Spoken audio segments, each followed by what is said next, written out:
She had. Olivia typically follows up a month after the final invoice is sent, but this call came in 4 months after that. In fact, something about the situation reminded me of your experience with Silvertown, Nancy. Remember how they kept calling you back for more help? Right. Silvertown. They needed a ton of help. Great to work with. But yeah, it made my job easier in that they kept coming back for more. Exactly. And this got me thinking about our approaches to follow-up and about selling more to existing clients. So, with Olivia's help, I did some digging into the CRM for some data. And now I'd just like to show you a few charts of the trends that really jumped out at me. Let's start by comparing sales to new clients and sales to repeat clients. Let me just share my screen here. All right. Can I get a thumbs up if you can see this? Okay, lots of thumbs. Great. So, as you can see, last year, repeat clients generated 34% of our revenue. That means 66% of revenue came from new clients. Now, how much time did we spend getting that new work? Well, let's take a look at that, shall we?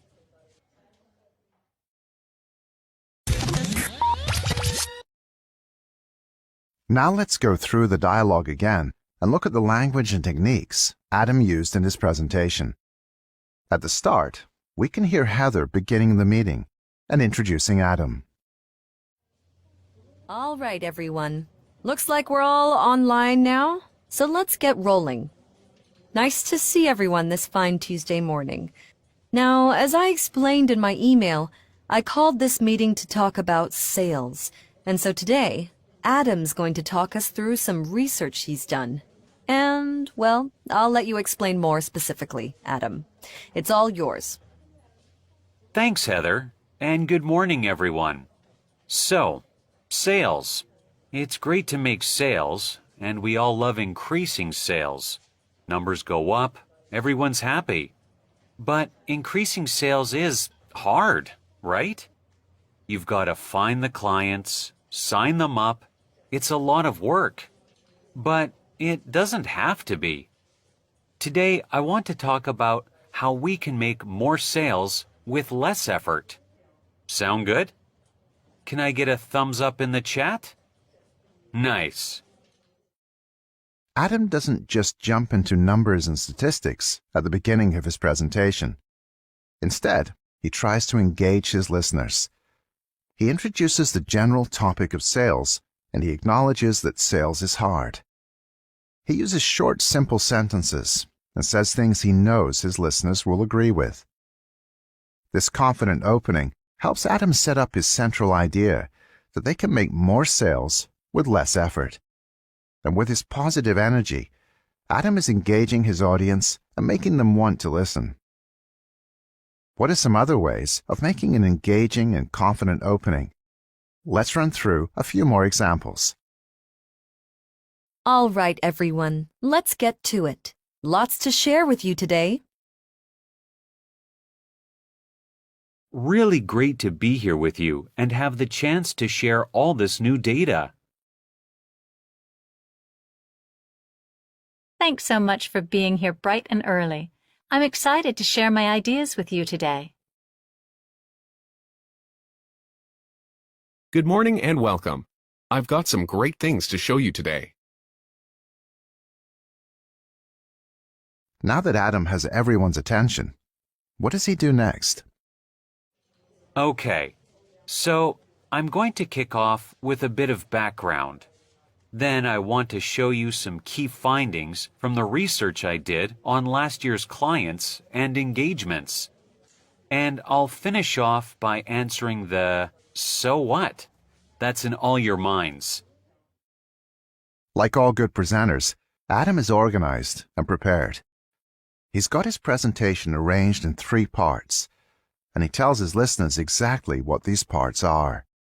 First, he'll begin with some background or the situation that led to his presentation. Next, he'll look at key findings, or what he discovered in his research. Then he'll answer the so what.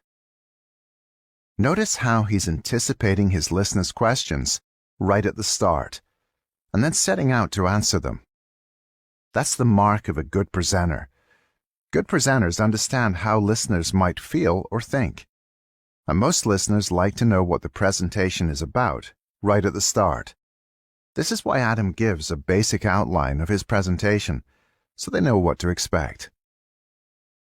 Let's practice some more ways of outlining your presentation clearly.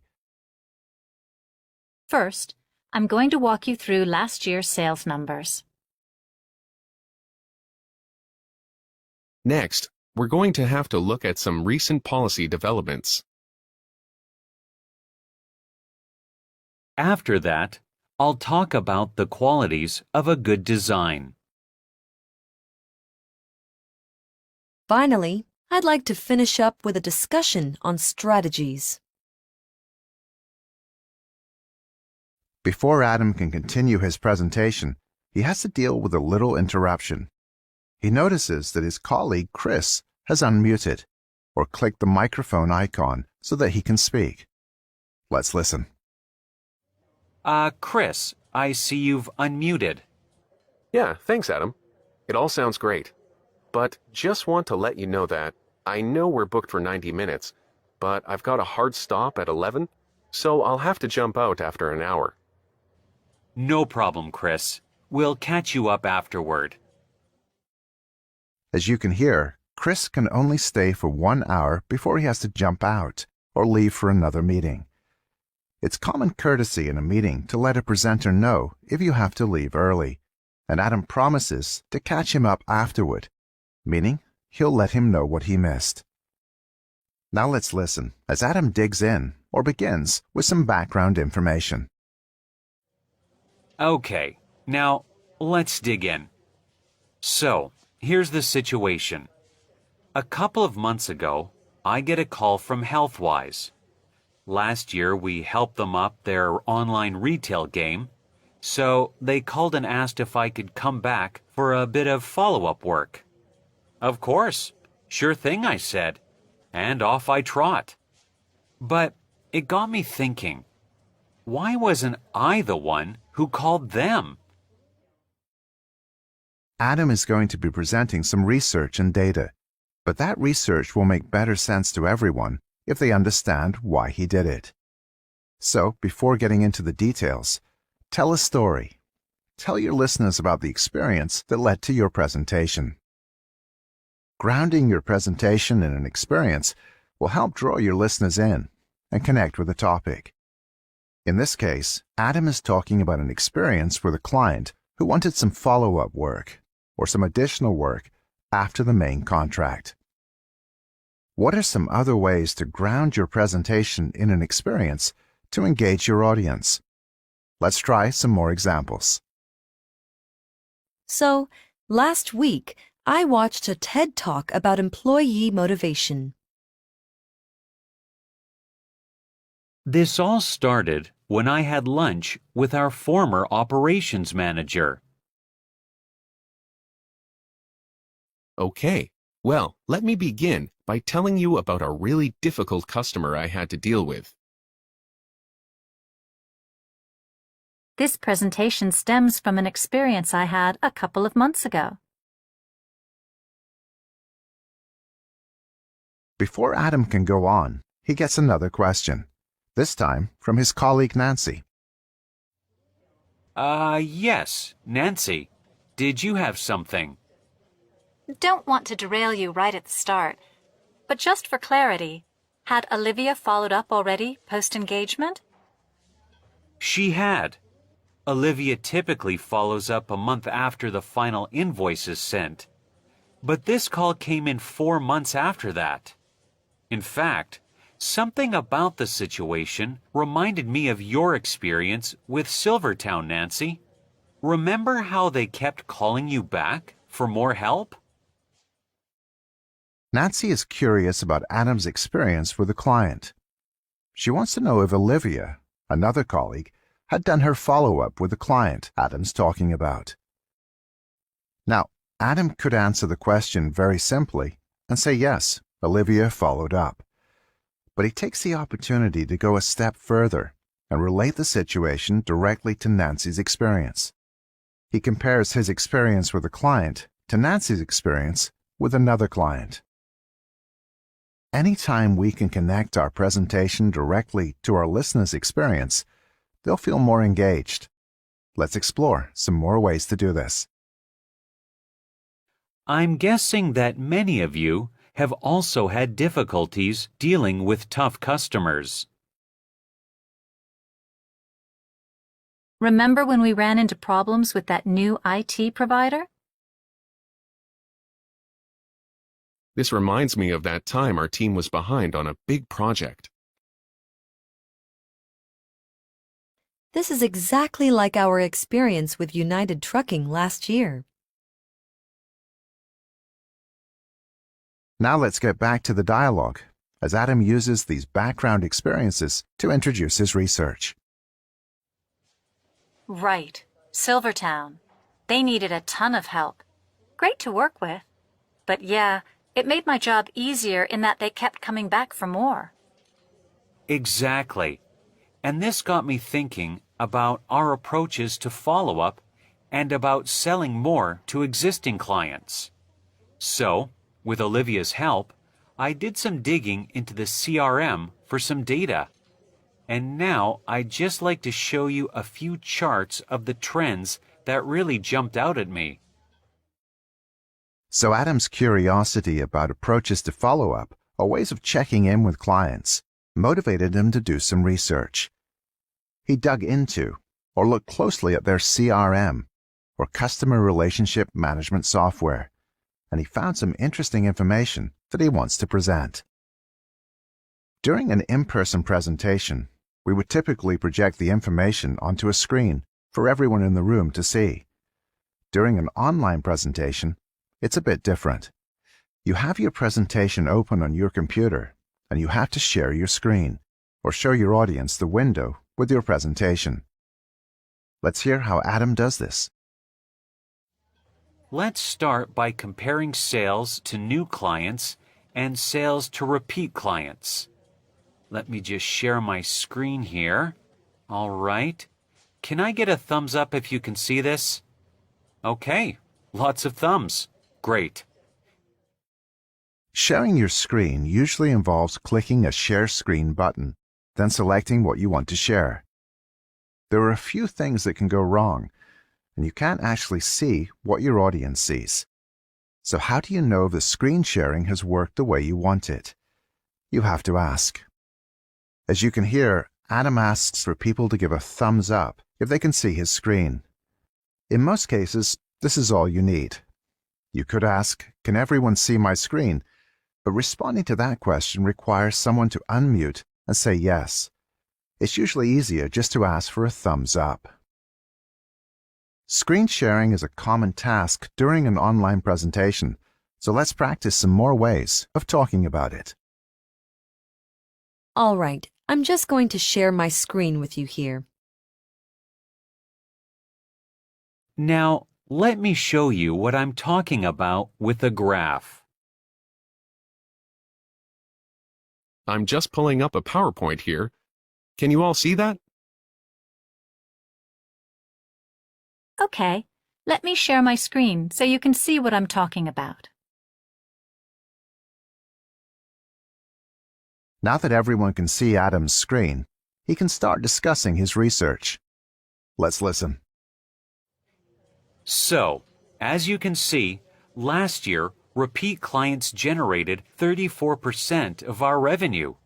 That means 66% of revenue came from new clients.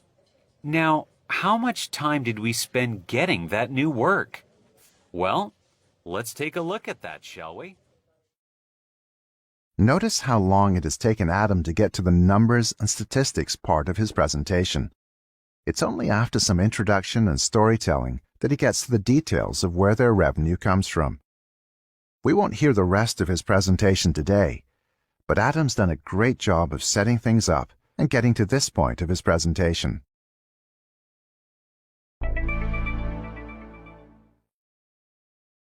Now let's practice some of the language we learned in today's lesson. Imagine you are giving a presentation about your ideas for improving the company's website. To help you get started, I'll give you some suggestions for what you can say during your introduction. We'll guide you through each step in the practice and provide an example answer for each step. Ready? Let's give it a go. Start by saying good morning and you're happy for the chance to discuss the website.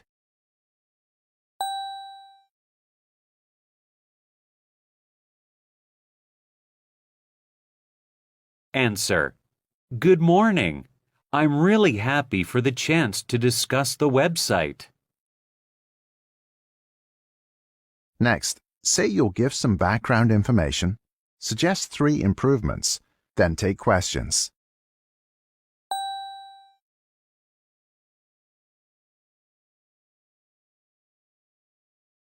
Answer. Today, I'm going to give some background, suggest 3 improvements, and then take questions. Now, say that when you joined the company, you found it difficult to find information on the website.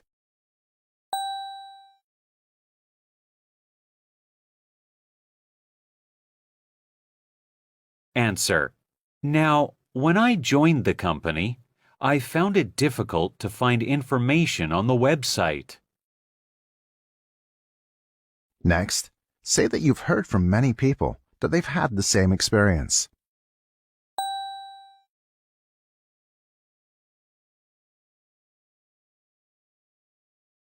Answer. And I've just heard from many of you that you've had the same experience. Finally, say you want to share your screen and show comments from new employees about the website.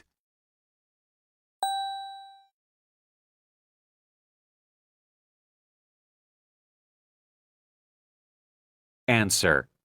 So, let me just share my screen here and show you some comments from new employees about the website.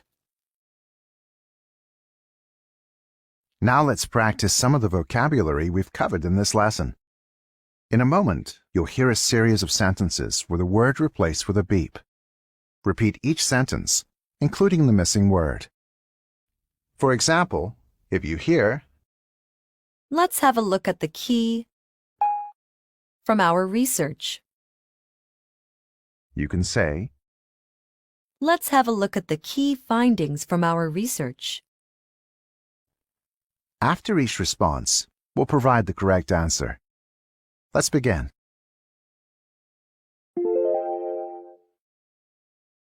Let's wait 5 more minutes before we get this meeting.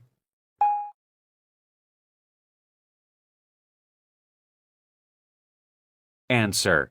Let's wait 5 more minutes before we get this meeting rolling.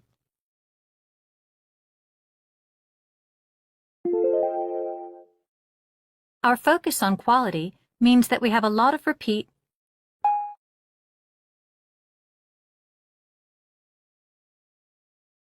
Answer. Our focus on quality means that we have a lot of repeat clients.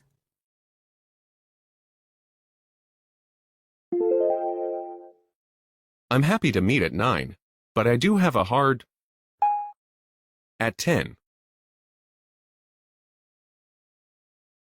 Answer. I'm happy to meet at 9, but I do have a hard stop at 10.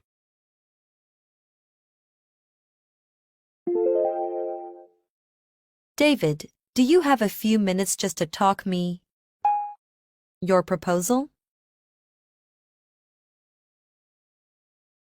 Answer. David, do you have a few minutes just to talk me through your proposal?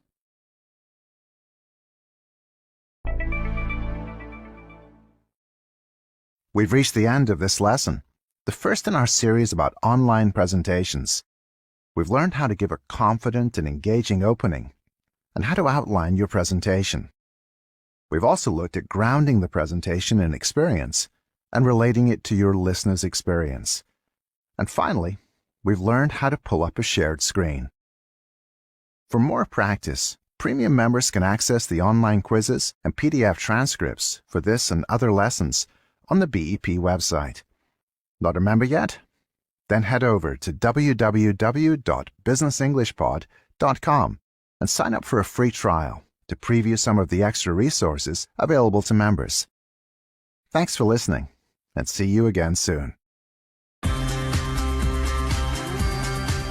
You're listening to Business English Pod, the business English podcast for professionals on the move.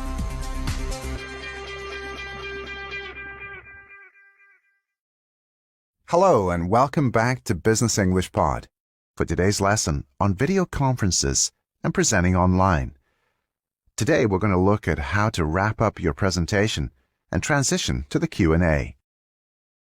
Before we get started, a quick reminder that this lesson, along with hundreds of others, is available as a free download from the BEP website. Premium members can also access a PDF transcript and online quizzes for every lesson. If you'd like to take a free trial to preview some of these extra resources, just head over to www.businessenglishpod.com. Great presenters always make time and space for questions at the end of their presentation. And if you've done a good job of engaging your listeners, they may have lots to say or ask. Before you open it up for questions, however, you need to summarize. One thing you can do to emphasize key points near the end is to ask a question yourself, then answer it.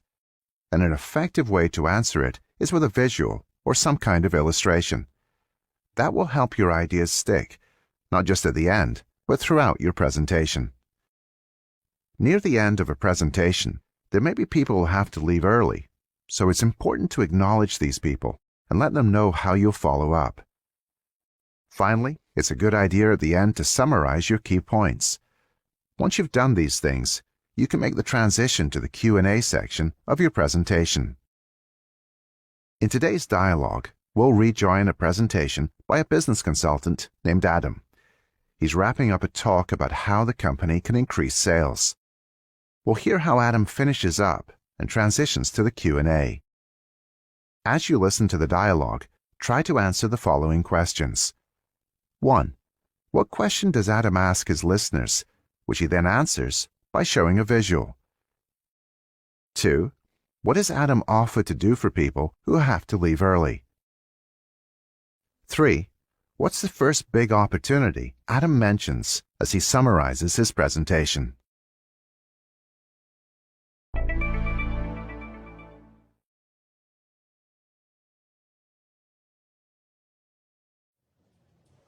All right. Here's a question for you before we get into the Q&A. I talked about how we should target future growth industries, and I said that healthcare, tech, and forestry were 1, 2, and 3, right? Anyone want to venture a guess about number 4? What's the 4th biggest growth industry according to the Department of Commerce? Anyone? Well, can everyone hear me? Yeah? Okay, so I'm going to say construction. Given all the federal spending there, aging infrastructure and all that, yeah, so construction. Construction is big, but it's not number 4. Have a look at this. Everyone see that? Turns out it's business consulting. That's us. Demand for our services has never been higher. Adam, can I interrupt for one sec? This is really great, and I know we're going to get to Q&A soon, but I know Chris and maybe 1 or 2 others have to leave at 11, so you'll pass on these slides later, right? Yes, definitely. I'll send them out this afternoon. And if you need to head out, please do. If you want to follow up with questions or whatever, I'll be happy to. Okay, so let's do a recap. As I've tried to show, there are 3 big opportunities here. 1, we can increase sales significantly by improving our follow-up. 2, we'd be smart to focus our biz dev on the medium-sized to large companies. And 3, there are a few key growth industries where our expertise is needed and wanted. Sorry, Adam, I'll need to jump off now. But just wanted to say thanks. Great presentation. Maybe we can follow up on some of this later in the week? See you guys. Thanks, Chris. Catch you later. Okay then, let me just nix the shared screen here so we can all see each other, and now I just like to open it up, see if you have any questions or comments. Anyone? Yes, Nancy. I see your hand raised there. Yeah, thanks, Adam. So, just a little question about company size.